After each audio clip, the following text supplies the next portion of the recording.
Hi guys, എല്ലാവരും സുഖമായിട്ടിരിക്കുന്നോ?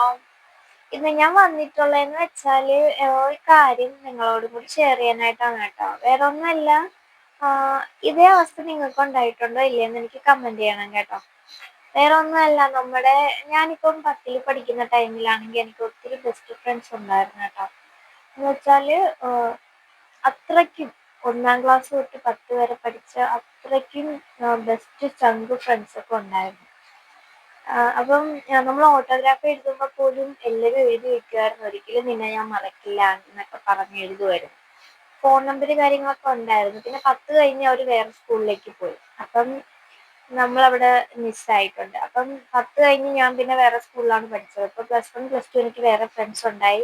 അതേപോലെ എൻ്റെ ബെസ്റ്റ് ഫ്രണ്ട് എന്ന് പറഞ്ഞില്ലേ, അവർക്കും വേറെ കുറേ ഫ്രണ്ട്സൊക്കെ ഉണ്ടായി. അപ്പം അവർ പോയി. പക്ഷെ എന്നാലും എനിക്ക് 10ൽ പഠിച്ച ഫ്രണ്ട്സിനോട് ഭയങ്കര കാര്യമായിരുന്നു കേട്ടോ. ഞാൻ എപ്പോഴും വിളിക്കാൻ മെസ്സേജ് അയക്കുകയൊക്കെ ചെയ്യുമായിരുന്നു. പിന്നീട് +2 ലൈഫ് കഴിഞ്ഞ് പിന്നെ കോളേജിൽ പോയി.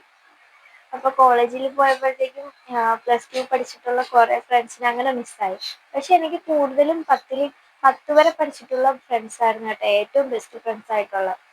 പക്ഷെ അന്ന് അത്രയ്ക്ക് ക്ലോസ് ആയിട്ടുള്ള ബെസ്റ്റ് ഫ്രണ്ട്സ് ഉണ്ടായിരുന്നു കേട്ടോ. പക്ഷേ നമ്മൾ എന്താ പറയുക, ഞാനിപ്പോൾ കോളേജിൽ പോയ ടൈമിലാണെങ്കിൽ എനിക്ക് വേറെ കുറേ ഫ്രണ്ട്സൊക്കെ ആയിട്ടുണ്ടായിരുന്നു. എൻ്റെ ബെസ്റ്റ് ഫ്രണ്ട്സ് എന്ന് പറയുന്നില്ല, അവർക്കും വേറെ ഫ്രണ്ട്സൊക്കെ ഉണ്ടായിരുന്നു. പക്ഷെ എന്നിട്ട് പോലും ഞാൻ ഇവരെയൊക്കെ വിളിക്കുമായിരുന്നു കേട്ടോ. കാരണം എനിക്ക് അത്രയ്ക്ക് ക്ലോസ് ആയിട്ടുള്ള കുറേ ആൾക്കാരുണ്ടായിരുന്നു 10ൽ. ഒരു 10ലൊക്കെ പഠിക്കുന്നു. അപ്പോൾ എനിക്ക് അവരെന്ന് വെച്ചാൽ ലൈഫിൽ നിന്ന് കളയാൻ പറ്റത്തില്ല, അത്രയ്ക്ക് ബെസ്റ്റായിരുന്നു. പക്ഷേ ഇവരെല്ലാവരും എന്താ പറയുക, കോളേജിലൊക്കെ പോയി മാറിപ്പോയി. ഇപ്പം സത്യം പറഞ്ഞാൽ എൻ്റെ ഇൻസ്റ്റാഗ്രാമിൽ എൻ്റെ ഫ്രണ്ട്സ് ഇവരൊക്കെ ഉണ്ട്. പക്ഷേ നമ്മളെ സ്റ്റോറി കാണുക പോലും ഇല്ല. പോസ്റ്റ് എന്തെങ്കിലും ഇട്ട് കഴിഞ്ഞാൽ പോലും ലൈക്ക് ചെയ്തിട്ടങ്ങ് പോകും. അല്ലാതെ ഒരു മെസ്സേജ് പോലും സത്യത്തിൽ ഞാൻ ഈ ബെസ്റ്റ് ഫ്രണ്ടാക്കി വെച്ചിരുന്ന കുറേ ആൾക്കാരുണ്ട്.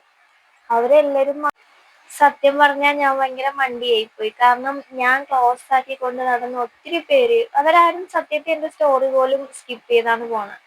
അങ്ങനെ ഉള്ള ആൾക്കാരായി മാറി. കാരണം ഞാൻ അത്രയധികം കൊണ്ട് നടന്ന ആൾക്കാരായിരുന്നു. പിന്നെ ഒരു ബെസ്റ്റ് ഫ്രണ്ട് മാത്രം ഉണ്ട് കേട്ടോ അന്ന് എന്നെ ഇപ്പോഴും കൂടെ ഉള്ളത്. വേറെ ആരുമില്ല. ഞാൻ 10ലൊക്കെ പഠിക്കുമ്പോൾ എൻ്റെ ദൈവമേ എന്ത് പറയാൻ, അത്രയ്ക്ക് ക്ലോസ് ആയിരുന്നു. ഫുഡ് കഴിക്കുന്ന ഒരു പാത്രത്തിൽ നിന്ന്, എല്ലാവരും അങ്ങനെ ആയിരിക്കുമല്ലോ, ഫുഡ് കഴിക്കുന്നത് ഞാൻ ഇടുന്ന ഡ്രസ്സ് ഞാൻ അവൾക്ക് കൊടുക്കും, അങ്ങനെ ഇങ്ങനെ എന്നൊക്കെ പറഞ്ഞ് ഭയങ്കര സ്നേഹം കാര്യമൊക്കെ ആയിരുന്നു. പക്ഷെ ഇവരാരും ഇപ്പം ഇല്ല, അതാണ് സത്യം. പക്ഷേ എൻ്റെ മനസ്സെന്ന് പറഞ്ഞാൽ ഞാൻ എവിടെ മാറിപ്പോയാലും ഞാൻ ഇവരെല്ലാവരെയും വിളിക്കും. എപ്പോഴും എൻ്റെ മനസ്സിൽ ഇവരൊക്കെ ഉണ്ടായിരിക്കും. പക്ഷെ അവർക്കൊന്നും അങ്ങനെയല്ല.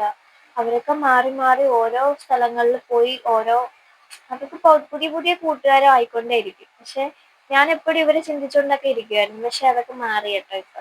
ഇപ്പം എനിക്ക് മനസ്സിലായി, സത്യത്തിൽ ഓട്ടോഗ്രാഫിലൊക്കെ എഴുതി തന്നിട്ടുണ്ടായിരുന്നു ഒരിക്കലും മറക്കില്ല എന്ന്. പക്ഷെ അതൊക്കെ വെറുതെയാണ് കേട്ടോ. ഈ മനുഷ്യന്റെ മനസ്സ് മാറും, സത്യമാണ്. എനിക്ക് അനുഭവത്തിൽ നിന്ന് തന്നെ ഉണ്ടായി. ഞാൻ ആരെയും കുറ്റം പറയല്ല. പക്ഷെ എന്നാലും നമ്മൾ ക്ലോസ് ആക്കിക്കൊണ്ട് നടന്ന ഒത്തിരി ആൾക്കാർ മിസ്സായിപ്പോയി. സത്യത്തിൽ എനിക്ക് നല്ല വിഷമമുണ്ട്. എന്താ പറയാ, ഞാനായിരുന്നു ഏറ്റവും വലിയ മണ്ടി. ഞാൻ വിചാരിച്ചു ഇവരൊന്നും ഒരിക്കലും മറക്കില്ല, എപ്പോഴും എൻ്റെ കൂടെ കാണുമെന്ന് വിചാരിച്ച ഒറ്റ മനുഷ്യരില്ല കേട്ടോ. നിങ്ങളുടെ ലൈഫിൽ ഇങ്ങനെയാണോ? നമ്മൾ ഓരോ എന്താ പറയുക, കോളേജ് ലൈഫ് അല്ലെങ്കിൽ സ്കൂൾ ലൈഫൊക്കെ ഓരോന്ന് കഴിഞ്ഞ് പോകുമ്പം ഈ ബെസ്റ്റ് ഫ്രണ്ട് എന്നൊക്കെ പറയുന്ന ഓരോരുത്തർ നഷ്ടപ്പെട്ടുകൊണ്ടിരിക്കുക. അങ്ങനെ എനിക്ക് ഒത്തിരി പേര് നഷ്ടപ്പെട്ടിട്ടുണ്ട്. അപ്പം നിങ്ങളുടെ ലൈഫിൽ ഇങ്ങനെയൊക്കെ ഉണ്ടായിട്ടുണ്ടോ? ഉണ്ടെങ്കിൽ എനിക്ക് കമന്റ് ചെയ്യണേ. അപ്പം ഇത്രേ ഉള്ളൂ ഇന്നത്തെ എൻ്റെ വീഡിയോ. ഞാൻ എൻ്റെ ഒരു അവസ്ഥ ഞാൻ നിങ്ങളോട് ഷെയർ ചെയ്തതാണ് കേട്ടോ. അപ്പം ഇഷ്ടമായാലും എല്ലാവരും ലൈക്ക് ചെയ്യണേ.